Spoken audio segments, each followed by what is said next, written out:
അമേരിക്കയുമായിട്ട് സഹകരിക്കരുതെന്ന് ഹൂത്തികൾ Arabian രാജ്യങ്ങളോട്.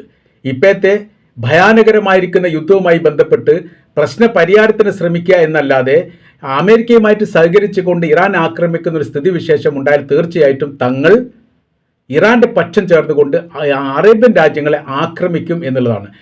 ഏറെക്കുറെ ഈ ഒരു വിഷയവുമായിട്ട് ബന്ധപ്പെട്ട് തങ്ങൾ മൗനത്തിലാണ്, നിഷ്പക്ഷമാണ്. ഒരു വിഷയത്തിലും ഇടപെടാത്ത രീതിയിൽ ഞങ്ങൾ നിരീക്ഷിച്ചു കൊണ്ടിരിക്കുകയാണ്. അപ്പോൾ ആ ഒരു രീതി തന്നെയാണ് തുടരണം എന്ന് തങ്ങൾ ആഗ്രഹിക്കുന്നു. ഇപ്പോഴത്തെ നിലവിലെ സാഹചര്യത്തിൽ തങ്ങൾ ഒന്നും ചെയ്യുന്നില്ല. അതുകൊണ്ട് അതേ സമീപനങ്ങളും നിലപാടും തന്നെ തുടർന്ന് ഉണ്ടാവണമെങ്കിൽ അറേബ്യൻ രാജ്യങ്ങൾ ഞങ്ങളുമായിട്ട് സഹകരിക്കണം, അഥവാ അമേരിക്കയോട് ചേർന്ന് കൊണ്ട് ആക്രമിക്കണം എന്ന തരത്തിലുള്ള നിലപാടിലേക്ക് അമേരിക്ക ഏറെക്കുറെ എത്തിയിരിക്കുകയാണ്.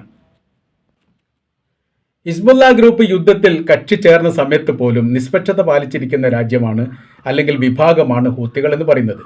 അവരിപ്പോൾ സജീവമാവാതിരിക്കാൻ പ്രധാനമായിരിക്കുന്ന കാര്യം എന്ന് പറഞ്ഞാൽ യുദ്ധം ഏറെക്കുറെ സമാപ്തിയിലേക്ക് എത്തുകയാണെങ്കിൽ അതാണല്ലോ നല്ലത് എന്ന് കരുതിയിട്ട് തന്നെയാണ്. പക്ഷേ ഇപ്പോൾ അമേരിക്ക തന്ത്രം മാറ്റിക്കൊണ്ട് അറേബ്യൻ രാജ്യങ്ങളെ യുദ്ധത്തിൽ കക്ഷി ചേർത്താൻ വേണ്ടിയിട്ട് വലിയ ശ്രമങ്ങൾ നടത്തുന്നു. ഇത് ഞങ്ങൾ തിരിച്ചറിയുകയും ചെയ്തിട്ടുണ്ട്. അങ്ങനെ കക്ഷി ചേരുന്ന ഒരു സ്ഥിതി വിശേഷം ഉണ്ടായാൽ യുദ്ധത്തിൻ്റെ അവസ്ഥകൾക്ക് മാറ്റം വരും, രീതികൾക്ക് മാറ്റം വരും, സമാധാനം കാക്ഷിക്കുന്നവർക്ക് അത് പ്രയാസകരമായിരിക്കുന്ന സ്ഥിതിയിലേക്ക് വരും. അതുകൊണ്ട് ഞങ്ങൾക്ക് അറേബ്യൻ രാജ്യങ്ങളോട് പറയാനുള്ളത്, ഒരിക്കൽ പോലും നിങ്ങൾ അമേരിക്കയുടെ തന്ത്രത്തിൽ വീണു പോകരുത്. ഇസ്രായേലിൻ്റെ തന്ത്രത്തിൽ അമേരിക്ക വീണു പോയത് കൊണ്ടാണ് ഇപ്പോൾ അമേരിക്ക ഈ ഗതി അനുഭവിക്കുന്നത്.